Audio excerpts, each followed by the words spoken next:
Alright, I'm going to do my best to show you how I run a single Dutch braid down my hair. You're going to want to start with detangled hair, of course, and I like to pull my part over. You can leave a part in it if you want to. And what I'm going to start with is just kind of taking a couple fingers. You could use a comb for this too if you want. But I just like to take a couple fingers, maybe roughly a little above temple height. And I'm just going to pull them back to meet each other. When you meet, kind of scoop up all that hair. And then what you want to make sure you do is separate the hair that wants to grab on, because you end up with a tidier finish if you make sure you don't have little stragglers like that. Now this is a pretty big section to start with. You could start up higher. You can start wherever you want. This is just how I usually do it because I feel like I like the way it looks best. Just kind of a lazy start. And what you're going to do is section this into 3 parts, just like you would for any braid. Try to keep them pretty equal and keep your hands close to your scalp. That's going to help you maintain a tighter and tidier braid. So once you're satisfied that you have 3 roughly equal sections, you're going to start from one side. I typically start with the right. You can start with the left if you want. We don't have to worry about adding hair here yet. And what you're going to do is you're going to kind of prepare a place for that one to go under the middle strand. So you're just going to grab that with your other hand, and then you're going to take that middle strand that's kind of floating up above right now, and you're going to pull that to the right side where you just came from. Then with that middle strand that you now have, that you pulled in from the right side, you're going to kind of open up that pincher again, and you're going to pull in the left side. And so it'll be the same process right here. You'll take the one that's kind of floating above, sitting on top of your hand, and you're going to pull it to the left. Now you're going to prepare to do that again. Bring the middle up, start grabbing the right side, but this time you're going to take your finger and pull a section. Once again, you could use a comb too. You're going to grab yourself a section, not crazy big, not crazy small either, because we started with a pretty big piece. So you're going to start with something similar to that, and you're going to add it in. And if it looks a little bit twisted or lumpy, I'll take my fingers kind of like a comb, and I'll sort of grab it again a couple of times, sort of pull it smooth, and then you'll bring that middle section to the right side, just like you did with the other one. Now we'll repeat that process on the left side. So you'll be grabbing a section, running your finger along the whole way so that you cut it nice and clean. Once again, you could smooth this a little bit with your fingers. You're just going to pinch it with these fingers and then pull that middle section over to the left. And you're just going to keep on repeating that process the whole way. You're going to already have that section pinched in your fingers, and then you're going to grab some more hair to add to it. And if your hair is long enough, I think yours is probably a similar length to mine right now, you're going to want to, when you grab a new section, make sure you run all the way through, make sure there aren't little straggler hairs grabbing on, and then just keep going with your braid. Again, on the left side, we're going to take another section, maybe smooth it a little bit. And once you're satisfied with it, just going to pull it underneath, pull that middle section over to the left side. Now, if you do want to make it extra tidy, sometimes if my hair is wet, it can be a little tricky, or if I'm doing this on someone else's hair, that's a lot easier.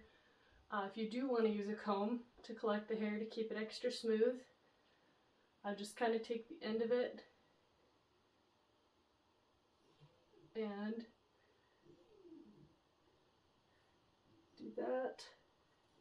I'm just going to pull it in that way, and I'll still probably kind of halfway smooth it with my fingers a little bit. And then just pull it in as usual. On the left side, I'll show you with the comb again. I don't know if the camera will pick it up that well.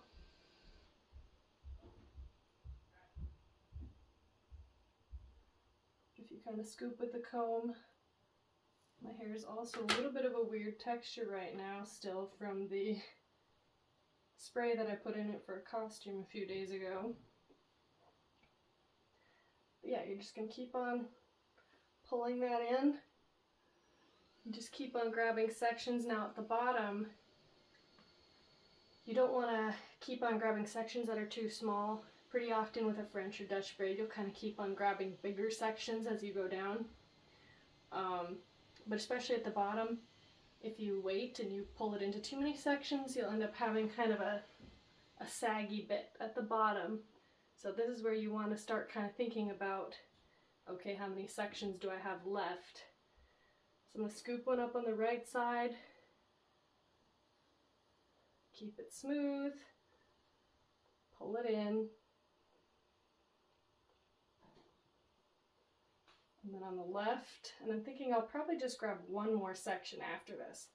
So grab a pretty hardy section down here on the left side, kind of smooth it out, pull it in, and now right here too, at the end is also where you want to keep your hands, especially as close to your scalp as you can, because it's easy, especially when you're braiding someone else's hair, it's easy to want to kind of pull away from the head or pull away from the neck. But if you can keep your hands really close, you'll keep your braid really close, and that'll give you a tidier braid, and it'll last longer too. So I'm just pulling in all of that last section, and if you run your finger along your neck and just make sure that you got everything, because it's the worst if you leave out just a little bit. So the most important thing here when I pull in this last section is going to be how tightly I pull in the section right after it. So keeping my hands really close to my scalp, bringing in this section, nice and close, nice and tight, not painfully tight, but just good and snug. And then you're just going to keep on bringing those sections under, and it's easy here too to want to kind of pull away, but this part matters too, because if you keep braiding down with your hands close to your head, then your braid will stay close to you. So I'm going to keep on braiding about as far as I comfortably can. You can see right about here where it's reaching the base of my neck. It's getting a little bit awkward.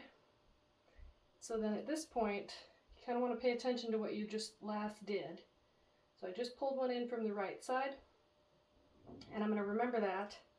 And then I'm going to take each section into my hands. And actually, I think I'm going to bring one in from the left. And kind of as I bring that one in from the left, I'm going to bring it over my shoulder.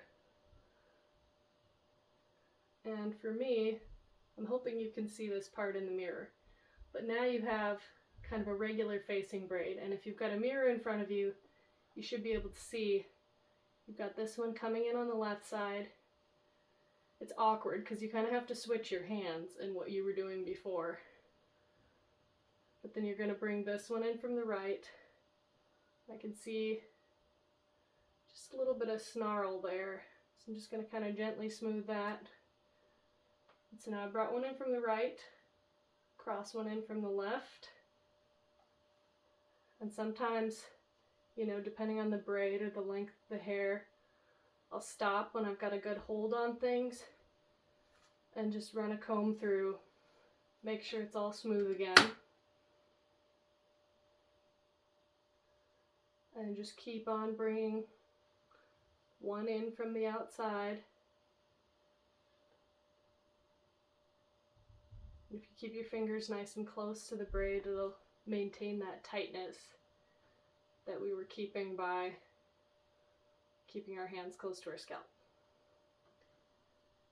Right here is kind of where my layers start to just want to spit out of the braid. So I'll band it up here or maybe here.